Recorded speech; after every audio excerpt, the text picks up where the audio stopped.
Hi there. I really apologize in advance for any sort of whirring sound in the background.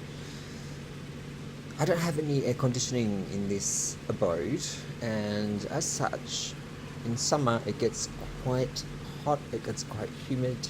It's not as hot and humid as in previous days, but I need the fan on, so yeah, that's what the whirring sound is. So, I thought I'd call this Fear of a Transplant Part 2. And obviously, I'm riffing off Public Enemy's album Fear of Black Planet, and to some extent, Michael Warner's collection Fear of a Queer Planet. But this is actually on another level. All of the current scares and discussion and proposed legislation to rescind policies on gender affirmative care for young adults and children. For example, in the United States, there's something like, 300 pieces of legislation, and today there's a court hearing that has gone to process in Tennessee. The families of children who need transition care, children and young adults, right, that need transition care, are being represented by a trans lawyer. So we'll see how things play out, but we won't know any results probably until June next year, from what I've heard. This could affect current bans in somewhere like 20 different states if it's ruled to be not upheld in Tennessee. So the reason being is there's I think it's a constitutional amendment called Amendment 14. I'm not absolutely sure, but that is subject to massive reinterpretation, obviously by the political right, and that discussion is underway. Now, obviously this is all the more important given the return of Trump to power,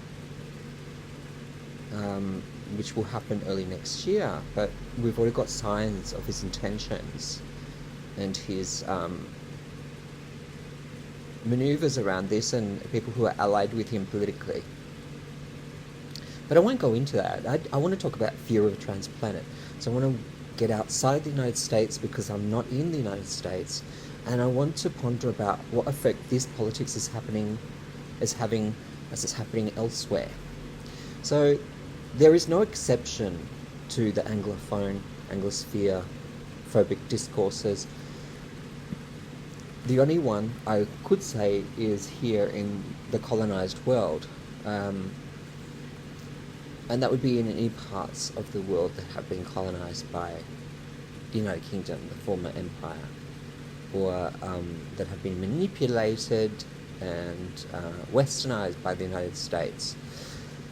So why do I say that? Because I'm speaking from the vantage point of Australia, and there's a lot of fear about the uptake and increasing legitimization of anti-gender affirmative care discourses, particularly as pertains childhood transition, taking off here politically in our climate, especially as we move into an electoral cycle in 2025. I don't doubt that that's going to play out in certain ways, especially given that the opposition leader is Dutton. But we have seen evidence of this already in the previous election, with a particular kind of an independent candidate, who I won't name, but getting up on a campaign base of respect my sex and trans women out of sports. And the way in which the tendrils of all these discourses interrelate is that fundamentally the idea of transition and being trans is positioned as threat to society, threat to family. But one thing that needs to be discussed here is how the attempt to roll back policies for gender affirmative care for children and young people is also an expression of the fear of, this is my term, trans reproduction. So what do I mean by trans reproduction? It's the phobic discourse that assumes that such gender affirmative care for children and young adults is producing trans people where there would not have been any. Very much akin to the 80s AIDS era regressive counter LGBT discourses of Reagan and also Thatcher. Particularly, I mentioned already Section 28 in Thatcherite Britain, and its pledge to outlaw the promotion of homosexuality in schools and in education materials, because of fear that information of that kind merely reproduces, that is, as we've also seen in the grooming discourse, in a predatory way, homosexuals, or in this case, trans people. What is this fear about, though? Is it about the kind of way in which it gets attached to the idea of predation, and even in the past with homosexuality, paedophilia? The vast majority of grooming as pertains CSA happens within a family circle, or sometimes and very prominently within the family itself. So these are the real forms of predation, these are the real forms of abuse, and grooming exists in that context to get access to a victim, to shame the victim, and basically to possess them, right? Victimize them with no social opprobrium, with no visibility about what's really going on, providing a cover. So I take great exception at the turn of phrase grooming when it comes to online content creation and information provision around gender affirmation.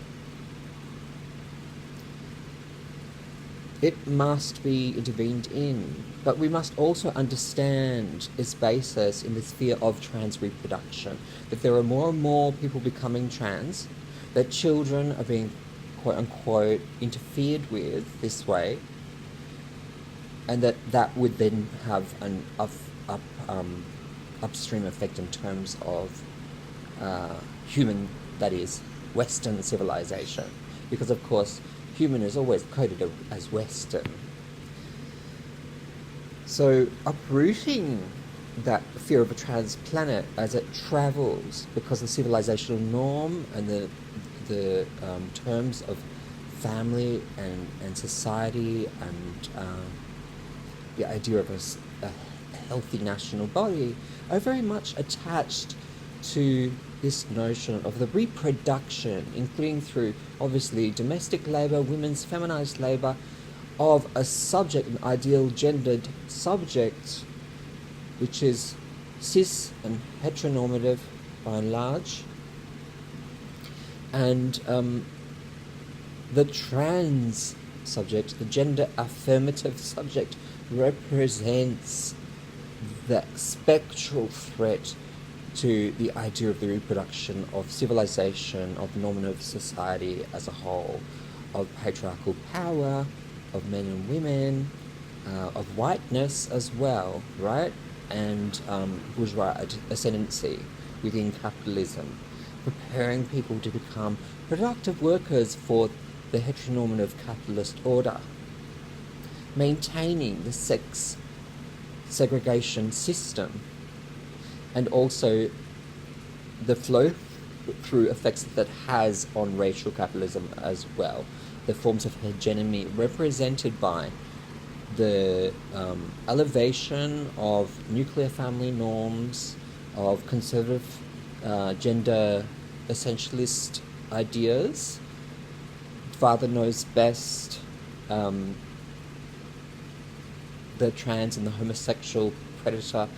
That's how they interrelate. The woman who is submissive and has babies, right? That's also why we've seen the rise of anti-abortion legislation as well, and politics. They're intimately interconnected, and they're about the control of bodies, the disciplining of bodies, the erasure of bodies, subjection of bodies. So the fear of a trans planet, as it comes from those former centers of empire, which are actually in crisis, right? We get blamed as trans people for civilizational crisis, but actually the crisis is in the West. It's in the West and its failed project. Its failed ideological project of neoliberalism and globalism, and its failures in terms of the social anomie and fragmentation and class divisions and race divisions and violences that exist at the heart of its civilizational ambitions. So it's unsurprising to me that trans lives, trans bodies, the spectre of the trans predator, of gender ideology as coming to get our children has surfaced again and again. It's unsurprising to me that that also conjoins with anti-immigrant discourses. I spoke about this in Fear of a Transplanet Part 1, although I did waffle quite a bit, so I am sorry about that. But I do think that we need to really uproot what's at the heart of the fears of and towards trans affirmative care and what I'm calling the spectre of trans reproduction, alternately called madness, social contagion, and so on.